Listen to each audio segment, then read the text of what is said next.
안녕하세요. 포유 환율연구소입니다. 오늘은 GDP 대비 부채 비율을 가계부채, 정부부채, 기업부채 모두 포함입니다.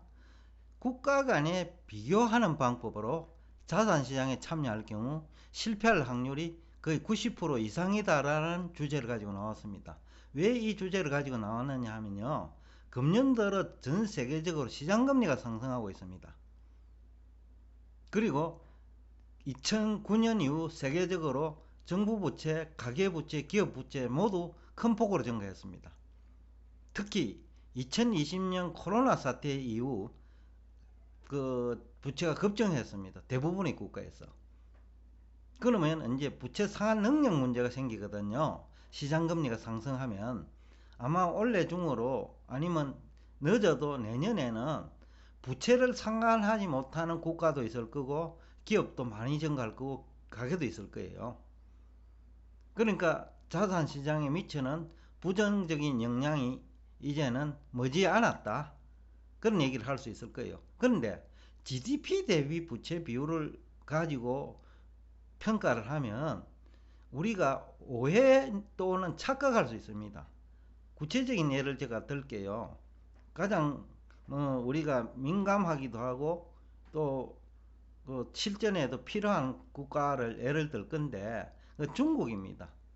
중국이 우리나라 경제와 직접 간접적으로 연결되어 있거든요. 직접적으로는 직접 수출하는 게 있을 거고 또 중국 경제가 커지면서 중국 경제의 의존도가 높은 국가도 많이 증가했습니다. 그럼 우리나라 수출액은 그들 국가에 대해서도 수출을 많이 하고 있는데 그쪽에 대해서도 부정적인 영향을 받습니다. 그런데 여러분 다 아다시피 중국은 세계의 공장입니다. 이 얘기는 다국적 기업이 많이 진출해 있다는 얘기입니다. 그럼 중국 GDP에 다국적 기업이 창출한 GDP가 많다는 얘기도 하고 상대적으로 중국 기업이 창출한 GDP는 다른 나라와 비교할 때 작다는 얘기입니다. 그런데 순수 중국 기업이 창출한 GDP를 가지고 중국 가계부채, 정부부채, 기업부채를 얘기하지 아니하고 다국적 기업이 창출한 GDP를 포함해 가지고 얘기하면요 분모가 커지잖아요. 비율 계산할 때. 그러면 저평가된다는 거죠. 실제로는 부채 상환 능력이 없는데 마치 부채 상환 능력이 있는 것처럼 착각할 수 있다는 거예요. 그래서 이게 국가 간의 GDP 대비 정부 부채를 비교하는 것은 대단히 위험하다. 자산시장 참여자들 입장에서. 그럼에도 불구하고 지금 공영방송 패널이나 유튜브 공간에서 활동한 패널들은 구분하지 않습니다. 그러니까 중국 기업이 창출한 GDP와 다국적 기업이 창출한 GDP를 구분해서 설명을 해야 되는데 구분하지 않고 미국이나 일본 GDP 대비 정부 부채와 단순하게 비교하거든요. 그러면 어떤 문제가 생기느냐? 투자자 입장에서는 미국에 투자하고 일본에 투자해야 되는 것이 맞는데 중국에 투자하는 문제가 발생하는 거예요. 좀 더 구체적인 예를 들게요. 실감나게.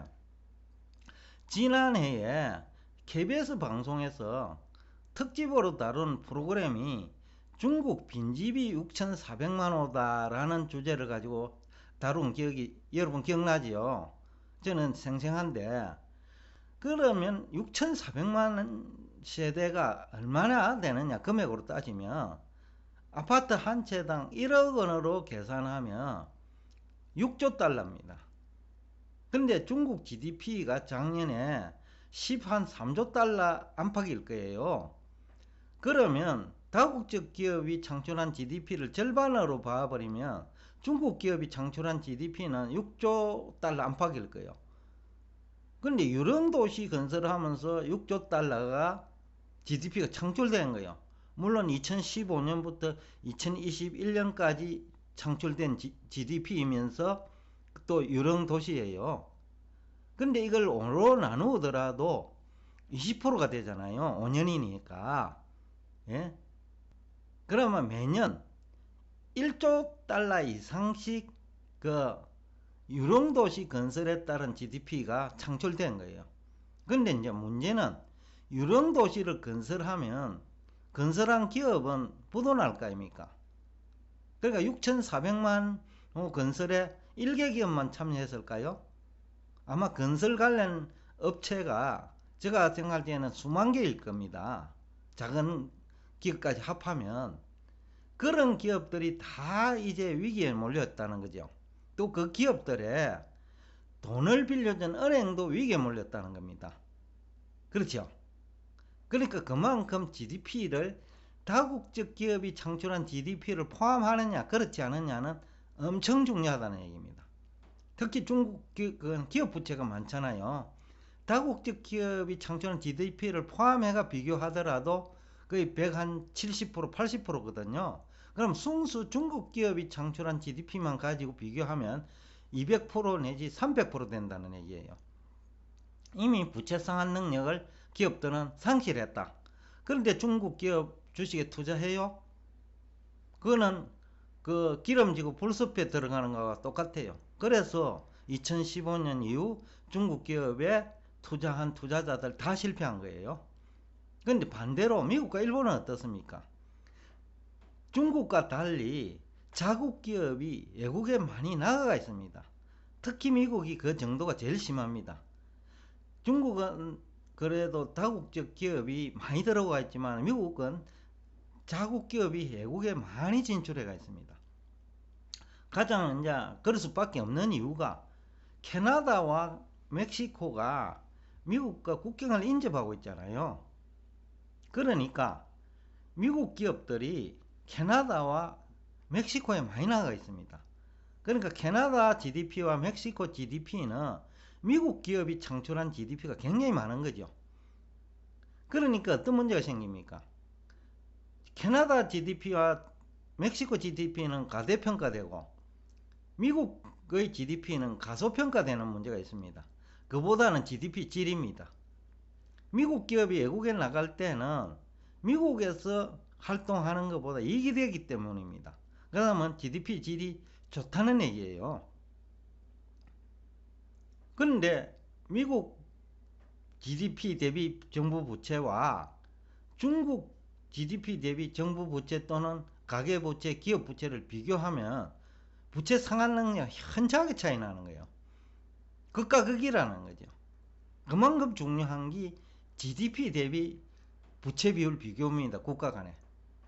그런데 어떤 패널도 제가 지금 몇 개 그 방송국을 뭐 요즘에 유튜브에 그 조사해 보면 다 나오잖아요. 어떤 패널도 그 얘기를 안 합니다. 다국적 기업이 창출한 GDP 포함식이고 미국과 일본 기업은 밖에 많이 나가 있는데 그것을 감안하지 않고 단순 비교한다는 거예요. 그래서 대부분의 투자자들이 실패하고 있다는 거예요. 미국에 들어가야 되는데 미국에는 위험하다 들어가지 마라. 일본에 들어가야 되는데 일본 위험하니까 들어가지 마라. 중국은 안전하니까 들어가라 이 얘기였거든요. 2015년 이후. 그런데 어떻게 됐습니까 여러분? 중국 정시에 들어간 사람은 대부분 손해보고 있습니다. 바로 GDP를 단순 비교하기 때문에 그렇습니다. 구분해가지고 비교를 해야 되는데 또 GDP 질도 따져야 되는데 GDP 질을 따지지 않았던 거예요. 또 가계부채도 문제입니다. 중국과 한국의 경우에는 중국은 그림자 금융, 한국도 뭐 어떻게 보면 그림자 금융이 아니더라도 거기에 가깝죠. 통계에 잡히지 않는 부채가 많아요. 우리나라의 경우에는 그 쉽게 얘기하면 전세 자금 있잖아요. 집주인 입장에서는 그건 분명히 부채거든요. 그런데 통계에 안 잡힌단 말입니다. 은행에서 빌린 돈만 그 잡히는 거예요. 그런데 원래 집 그 임대를 드는 그 분들의 자산은 집주인 입장에서는 부채인데 안 잡히고 있다는 거죠. 그러니까 이제 부채 비율이 그 가계부채 비율입니다.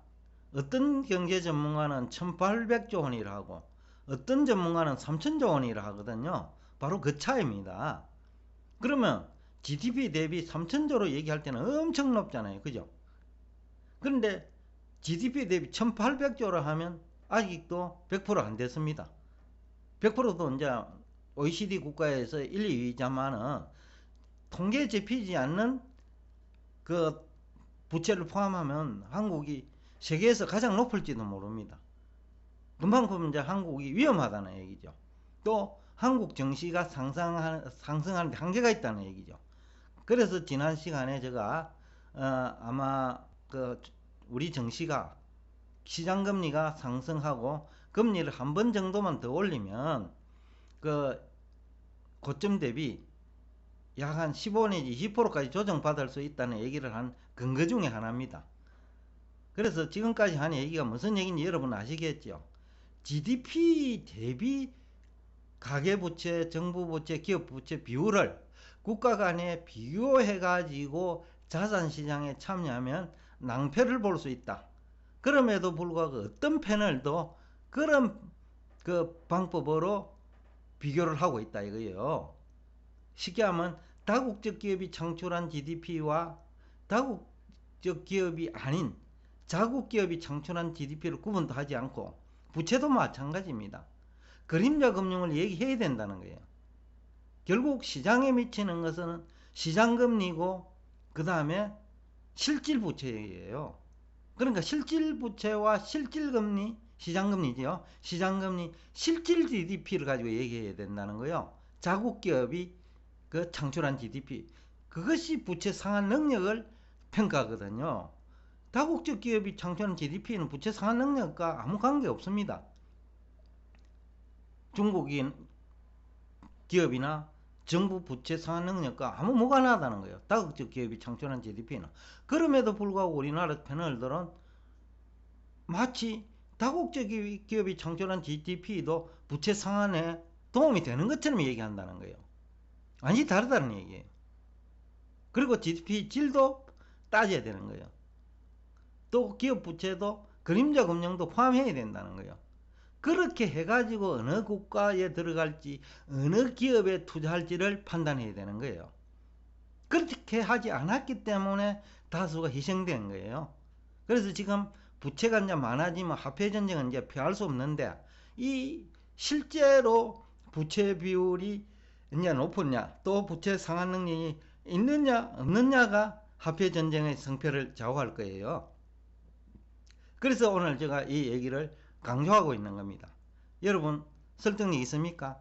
아니면 공영방송이나 유튜브 공간에서 활동하는 경제학 교수 겸 경제 패널들의 얘기가 설득력 있습니까?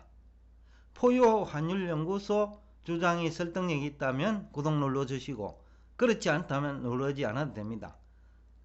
그러나 더 여러분께 부탁하고 싶은 게 있습니다. 홍보 부탁합니다. 전 국민이 알아야 되거든요. 그래야 자산시장에 실패하지 않고 우리가 재정위기로 발전하지 않을 수 있습니다. 그래야 대학생들은 일자리를 구할 수 있습니다.